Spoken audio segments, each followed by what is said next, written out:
ඔයා දන්නවද? ඉරානයේ විසින් ඍජු මිසයිල ප්‍රහාරයකින් බිම හෙළපු ප්‍රබලතම ඇමරිකානු ගුවන් යානය මොකක්ද කියලා. ඔයා හිතන්නේ 2026 ඉරාන ඇමරිකා යුද්ධයේදී ඉරානයේ බිම හෙළපු ඇමරිකාවේ F-15 E ස්ට්‍රයික් ඊගල් යානය කියලාද? නෑ. මේ තමයි 2019 වර්ෂයේදී ලෝකයේ බලවත්ම හමුදාව Taman සතු බව පවසන ඇමරිකාවට මැද පෙරදිග කලාපයේදී එල්ල වූ ප්‍රබලතම ප්‍රහාරය. නවීන තාක්ෂණයෙන් සන්නද්ධ ඇමරිකානු ප්‍රහාරක යානයක් හෝමෝස් සමුද්‍ර සන්ධියට ඉහළ අහසේදී සුණු විසුණු වී ගිය සිදුවීම ඔයාට මතකද? අද දස තුලින් අප බලන්න යන්නේ ලෝක දේශපාලනය උඩුයටි කුරු කළ ඊරානයේ ඒ මාරාන්තික ප්‍රහාරය පිළිබඳවයි.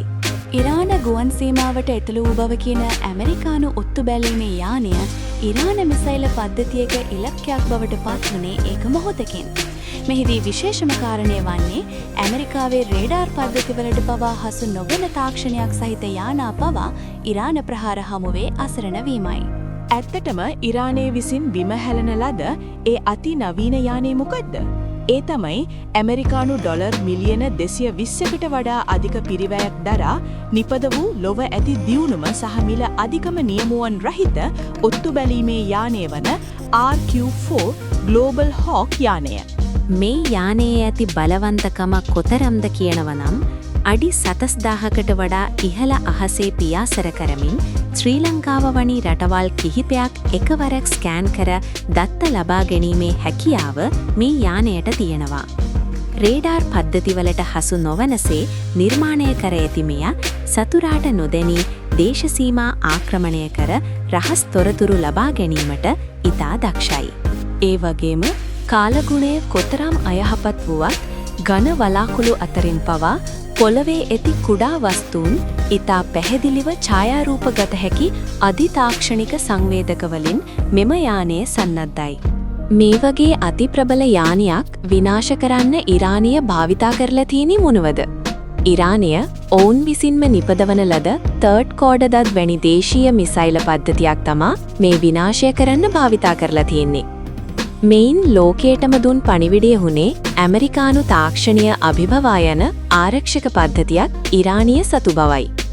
ඇමරිකානු යානාවල ඇති ඉලෙක්ට්‍රොනික් ජෑමින් පද්ධති පවා අක්‍රිය කරමින් ඉරානය මේ ප්‍රහාරය එල්ල කළේ කෙසේද? ආරක්ෂක විශ්ලේෂකයින් පවසන පරිදි ඉරානය දැන් සාම්ප්‍රදායික රේඩාර් පද්ධතිවලින් ඔබට ගොස් තිබෙනවා. විශේෂයෙන්ම සතුරාගේ සංඥා හඳුනාගත හැකි නවීන සංවේදක පද්ධති ඔවුන් සතුයි. මේ නිසාම ඇමරිකාව පවා දැන් ඉරානයේ සයිලන්ට් කිලර් හෙවත් නිහඬ මාරයා ලෙස හඳුන්වන අවියායුධ පිළිබඳව දෙවරක් සිතන්නට පෙළඹී තිබෙනවා. මෙවැනි බලවත් යෝධයෙක් තමයි 2019 වර්ෂයේදී ඉරානය විසින් තනි මිසයිල ප්‍රහාරයකින් අලු කර දැමුවේ. මෙය මුළු ලෝකයටම අදහගත නොහැකි වූයේ ඇමරිකාවේ මේ නොපෙනෙන බලවතා ඉරාන රේඩාර් වලට හසු වූයේ කෙසේද යන ප්‍රශ්නය නිසයි. ඉරානයේ එදා ඉදම්ම ඇමරිකානු බලයට ලොකු අභියෝගයක් වෙලා තියෙනවා. ඇත්ත තමා ඔයා හිතන්නේ මොකද්ද? 2019 වර්ෂයේ මේ වගේ දැවන්ත යානා පවා පරාජය කරපු ඉරානය 2026 වර්ෂයේ අවසන් වෙනකොට බයෝ හයිබ්‍රිඩ් තාක්ෂණය වැනි අනාගත යුද උපක්‍රම භාවිතා කරයිද? නැත්නම් ඔහුගේම අලුත් තාක්ෂණයක් අත්හදා බලයිද? ඔයාගේ අදහස පහලින් කමෙන්ට් කරන්න. මේ වගේ තවත් යුද තාක්ෂණික තොරතුරු දැනගන්න වීඩියෝ එකට ලයික් කරලා අනිත් අයටත් බලන්න ෂෙයා කරන ගම. දස පේජ් එක ෆොලෝ කරලා තියාගන්න.